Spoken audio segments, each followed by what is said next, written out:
Donc la Yourte française, eh bien, c'est une entreprise qui existe depuis 2005, qui conçoit des yourtes ce qu'on appelle contemporaines, donc des yourtes modernes, donc dans le milieu de l'hôtellerie de plein air, donc là sur le salon Atlantica à La Rochelle.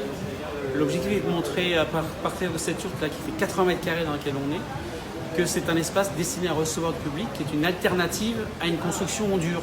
Donc plutôt que de faire par exemple un espace enfant avec du parpaing et du bois, plutôt que de faire une salle de restaurant sur lequel il va falloir déposer un permis de construire, faire des lourds travaux, la yourte est un espace jusqu'à 100 mètres carrés d'un seul tenant pour pouvoir recevoir du public aux normes 2-3 fois moins cher qu'un bâtiment en dur et monter en une semaine. La yourte en hôtellerie de plein air a souvent cette image de l'hébergement insolite venant des steppes de Mongolie. Donc la yourte française est sur le plan technique directement inspirée de ce mode de fabrication assez génial qu'est la yourte traditionnelle, mais on en a rayé tous les défauts, notamment les défauts qu'on peut avoir d'étanchéité sur les yourtes traditionnelles, des défauts de prise au vent et d'image tout simplement. Donc cette yourte française, même si elle est inspirée de la yourte mongole, n'a en fait rien à voir. On est un peu dans la même logique que un bateau en bois et un bateau moderne. Nous, on est le bateau moderne. Alors, la législation des yourtes, ça c'est un vaste sujet.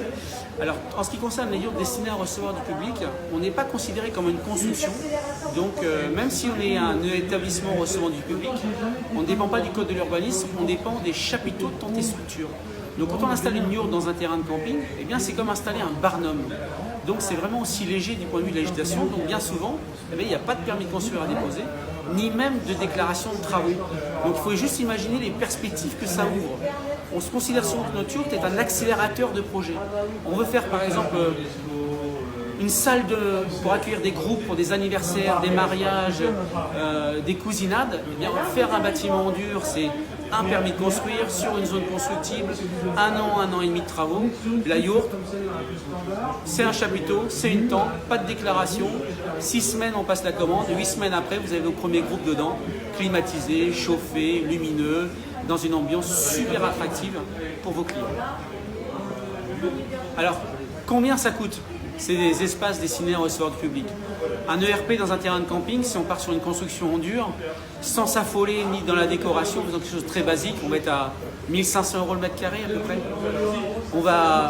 Sur ces 1 500 €, on ne va pas compter le terrain qui a été détruit, le re-engazonnage qu'il faut faire, la décoration pour avoir quelque chose d'attractif. La yourte, on va être à 3 fois moins cher que ça et le produit va se suffire à lui-même. Donc ça va être un vrai aspirateur commercial. Les gens, quand ils rentrent dans une yourte, ils sont déjà en vacances. Faire un mariage ou une cousinade dans une yourte, eh bien, c'est quelque chose qui n'a jamais été fait. Donc c'est un vrai plus, par exemple, pour remplir les petits campings ou remplir les hébergements sur l'avant ou l'après-saison. Les week-ends d'avril, les week-ends de mai, les week-ends de septembre. Vous faites une yourte par exemple de 100 mètres carrés, 90 places assises, eh bien c'est 10, 15, 20 mobil-homes qui vont être loués pendant le week-end pour héberger donc toutes ces personnes qui vont venir faire la fête dans votre yourte.